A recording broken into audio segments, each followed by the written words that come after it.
আজ আমরা দেখব জুলের তাপীয় ক্রিয়া। তো প্রথমে জুলের তাপীয় ক্রিয়াটা কি? বিজ্ঞানী জুল বলে কোনো পরিবাহকের ভিতর দিয়ে বিদ্যুৎ প্রবাহিত হলে ওই পরিবাহকটা উত্তপ্ত হয় বা গরম হয়ে যায়। আমরা জানি কোনো একটা তারের মোবাইল চার্জ দেওয়ার সময় মোবাইলের তারটা গরম হয়ে যায়, ওইটাই কোনো পরিবাহকের ভিতর দিয়ে তড়িৎ প্রবাহিত হলে পরিবাহকটা উত্তপ্ত হয়ে যায়। এটাকেই বলতেছে জুলের তাপীয় ক্রিয়া। এখন আমরা একটু দেখি কেন পরিবাহকটা উত্তপ্ত হয়ে যায়, এই প্রশ্নটা অনুধাবনে আসে। একটা পরিবাহক, এই পরিবাহকের এই প্রান্তে কিছু নেগেটিভ চার্জ, এই প্রান্তে কিছু পজিটিভ চার্জ আছে। তাহলে এই প্রান্তের ভোল্টেজটা ভিভি, এই প্রান্তের ভোল্টেজ ভি এর থেকে কম, মানে এ ধনাত্মক প্রান্তের ভোল্টেজটা বেশি। তাহলে আমরা বলতে পারি নিম্ন ভোল্টেজ থেকে বা নিম্ন বিভব থেকে উচ্চ বিভবের দিকে মুক্ত ইলেকট্রনগুলো প্রবাহিত হবে, মুক্ত ইলেকট্রনগুলো নিম্ন বিভব থেকে উচ্চ বিভবের দিকে প্রবাহিত হবে। এখন যদি আমাদের এখানে ইলেকট্রনগুলো নিম্ন বিভব থেকে উচ্চ বিভবের দিকে প্রবাহিত হয়ে যায়, তাহলে ইলেকট্রন যাওয়ার সময় এই পরিবাহকের ভিতরে অন্যান্য যে পরমাণুগুলো আছে তাদের সাথে সংঘর্ষ লিপ্ত হয়।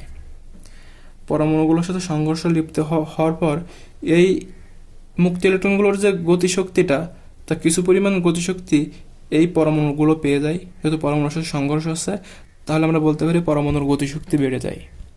পরমাণুর গতিশক্তি বেড়ে গেলে আমাদের ওই পরমাণুর ওই গতিশক্তিটা তাপশক্তিতে রূপান্তর হয়ে তাপমাত্রা বেড়ে যায়। তাহলে আমরা বলতে পারি কোনো পরিবাহকের ভেতর দিয়ে তড়িৎ প্রবাহিত হলে ওই পরিবাহকের তাপমাত্রা বৃদ্ধি পায়। ওকে, এখন আমরা দেখব তড়িৎ বর্তনীতে ব্যয়িত শক্তি। একটা বর্তনীতে কি পরিমাণ শক্তি ব্যয় হচ্ছে। তাহলে এখানে একটা বর্তনী, এই বর্তনীতে যে তড়িৎচলক শক্তি, এখানে আমরা ভি বললাম, বাইরে যে রোধ আর। এখন আমাদের তড়িৎচলক শক্তির সংজ্ঞা থেকে দেখেছিলাম ই সমান সমান ডাব্লু বাই কিউ। এই তড়িৎচলক ব্যাটারির শক্তিটাকে আমরা ই বলেছিলাম। এখানে আমরা যদি ভি বলি, তাহলে আমরা বলতে পারি ভি সমান সমান ডাব্লু বাই কিউ। এখান থেকে আমরা ডাব্লু সমান সমান ভি কিউ। এই ডাব্লুটাকে যে পরিমাণ কাজ করা লাগে, এই কাজটাই হচ্ছে শক্তি, বর্তনীর ভিতর দিয়ে ব্যয়িত শক্তি। তো ডাব্লু সমান সমান V into Q, voltage into চার্জের পরিমাণ। এটা একটা সূত্র আমরা বলতে পারি। অথবা আমরা Q is equal to I is equal to Q by T জানি, এখান থেকে কিউ ইকুয়াল টু আইটি। এখানে যদি আমরা কিউ ইকুয়াল টু আইটি বসাই দিই, W equal to V IT, একটা সূত্র বলতে পারি। অথবা এখানে যদি আমাদের ভি সমান সমান আই আর জানি, ভি এর মানটা আই আর বসাই দিই, তাহলে এখানে আমরা আই স্কোয়ার আর টি পাই। অথবা এখানে যদি আমাদের আই সমান সমান ভি বাই আর জানি, এখানে যদি আই এর মানটা ভি বাই আর বসাই দিই, তাহলে আমরা ডাব্লিউ সমান সমান V square by I, V square by R T পাই। আমাদের এই সূত্রটা মনে রাখার পর আমরা যদি যে কোনো একটা সূত্র এখান থেকে মনে রাখি, এটা যদি আমরা মনে রাখি, এখন যদি আমাদের অঙ্কের ভিতরে কাজ বা শক্তি নির্ণয় করতে বলে ভোল্টেজ আর প্রবাহ দেওয়া থাকে, তাহলে এটা দিয়ে করবো সময় দেওয়া থাকলে।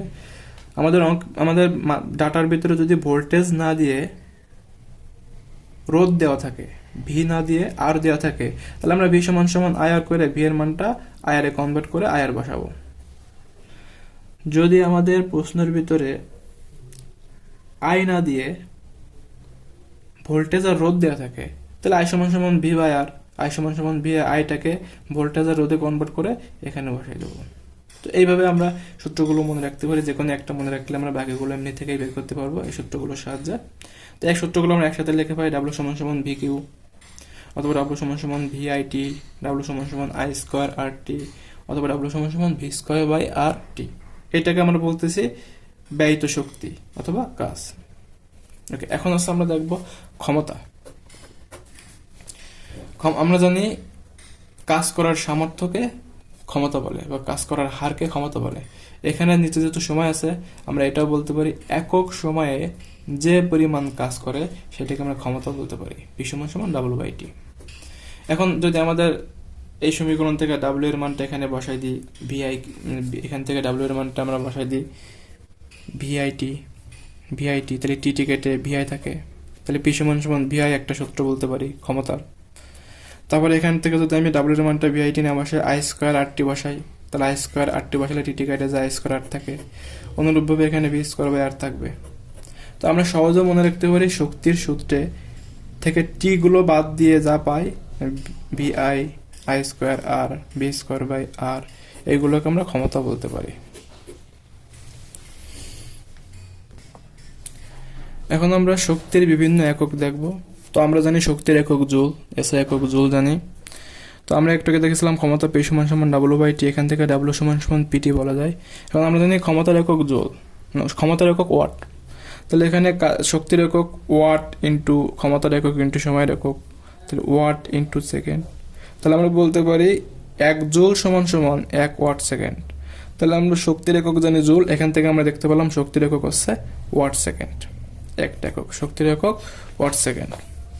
তাহলে আমাদের এখানে সময়টা যদি সেকেন্ডে থাকে তাহলে আমরা শক্তির একক বলতে পারি W সমান সমান PT।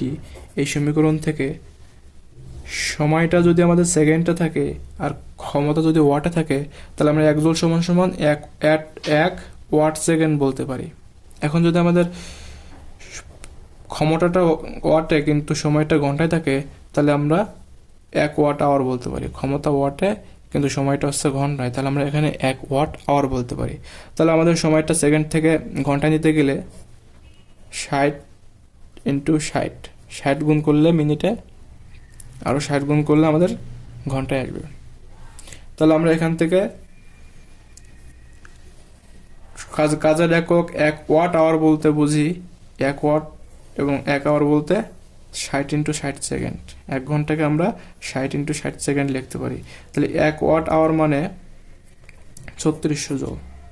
আবার যদি আমাদের ক্ষমতাটা ওয়াটে না থাকে, ক্ষমতাটা কিলো ওয়াটে এবং সময়টা যদি ঘন্টায় থাকে, তো ক্ষমতা কিলো ওয়াটে থাকলে আমরা জানি 1 কিলো ওয়াট মানে 1000 ওয়াট, এবং 1 ঘন্টা মানে 3600 সেকেন্ড, 3600 সেকেন্ড। তাহলে আমরা 1 কিলো ওয়াট আওয়ারকে আমরা বলতে পারি 1 কিলো ওয়াট আওয়ার সমান সমান 3.6 ইন্টু 10⁶ জুল। তাহলে আমাদের শক্তির একক জুল, অথবা এখান থেকে ওয়াট আওয়ার 3600 জুল হয়, অথবা kilo watt hour 3.6 into 10⁶ joule. তো 1 কিলো ওয়াট আওয়ার এইটাকে আমরা বলবো board of trade unit, BOT, board of trade unit. তাহলে আমরা বলতে পারি 1 BOT মানে 1 কিলো ওয়াট আওয়ার, আবার 1 BOT মানে আমরা 1 ইউনিট বলতে পারি। তাহলে 1 কিলো ওয়াট আওয়ার বলুক, 1 BOT বলুক, 1 ইউনিট বলুক, 3.6 ইন্টু 10⁶। এটা MCQতে প্রায় আসে। তো এখানে আরেকটা কথা বলে রাখি, শক্তি যদি আমাদের ওয়াটে থাকে আমরা শক্তিটাকে কিলো ওয়াটে নিতে গেলে 1000 দ্বারা ভাগ করব। ওয়াটে থাকলে শক্তিটাকে ওয়াটে থাকলে ওয়াট থেকে কিলো ওয়াটে নিতে গেলে আমাদের হচ্ছে 1000 দ্বারা ভাগ করব, তাহলে আমাদের ওয়াট থেকে কিলো ওয়াটে আসবে।